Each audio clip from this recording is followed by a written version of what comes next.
Assalamualaikum warahmatullahi wabarakatuh.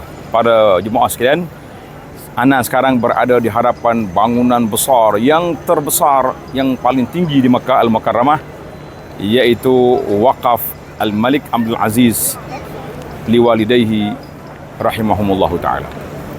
Apa cerita wakaf ni? Asal di sini tapak ni asal tapak ni. Asal dia ada bangunan dia panggil Qal'ah Ajyad. Qal'ah Ajyad, mana atas bukit tu dia buat kubu yang dibuat oleh Osmaniyah Kerajaan Turki dulu. Ana sempatlah pergi duk main tepi kaki bukit tu. Kemudian pada tahun 2002 kerajaan mula fikir Qal'ah ni kosong, tak ada buat apa. Tapi kita nak manfaat besar kepada Masjid Haram. Maka 2002 mula dibuat letak batu asas. 2007 mulai perjalanan yang sihat, dan dikatakan bangunan ni 7 abraj siap pada tahun 2011. Dia ada 7 semua. 7 burj, 7 menara.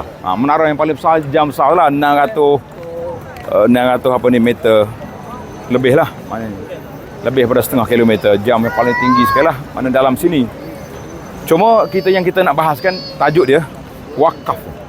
Tengok di bawah tu kan, Waqaf Al-Malik Abdul Aziz lil Haramain Syarifain. Waqaf Malik Abdul Aziz lil Haramain Syarifain, maknanya raja atas nama Waqaf Raja Abdul Aziz yang dibuat oleh Raja Fahad. Ketika itu Waliul Ahdi Al-Malik Abdullah rahimahullah taala, dia yang jadi wali ahdi, maknanya putera mahkota Raja Fahad.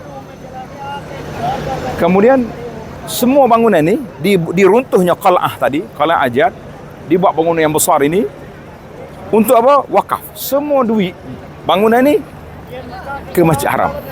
Mana Masjid Haram ada mizaniyah, dipanggil mizaniyah tu maknanya ada bajet sendirilah. Cuma timbul soalan lagi, adakah semua yang kita sewa ni pergi ke Masjid Haram lah ke? Tak.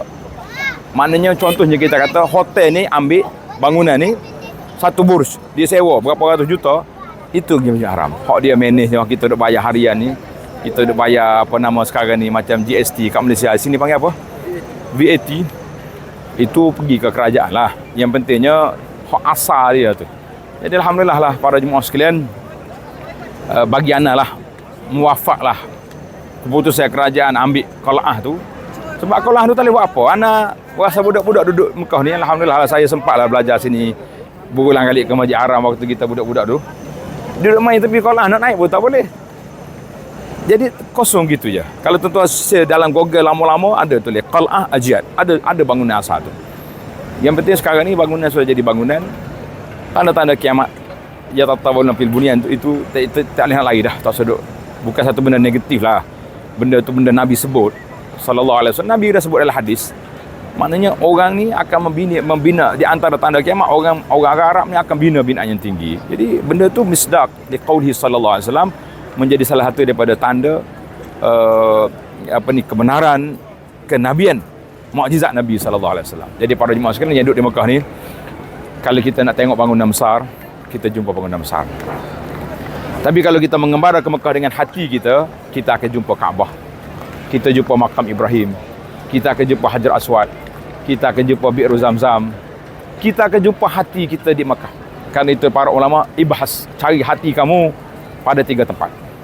Kita kena cari hati kita ni 3 tempat. Yang pertama, ketika kita baca Quran, khusyuk atau tidak? Yang kedua, ketika kita solat, khusyuk atau tidak? Yang ketiga, ketika kita munajat Allah Ta'ala, kita rasa dekat dengan Allah Ta'ala. Jadi kalau datang ke Mekah tidak dengan rihatul qulub, kita akan hanya nampak bangunan yang besar, tapi kita tidak nampak faedah daripada rihlah yang besar ini. Jadi semua bangunan ini bagi anak positif, tidak ada yang negatif, tak ada yang tak baik, tapi yang tak baiknya hati kita.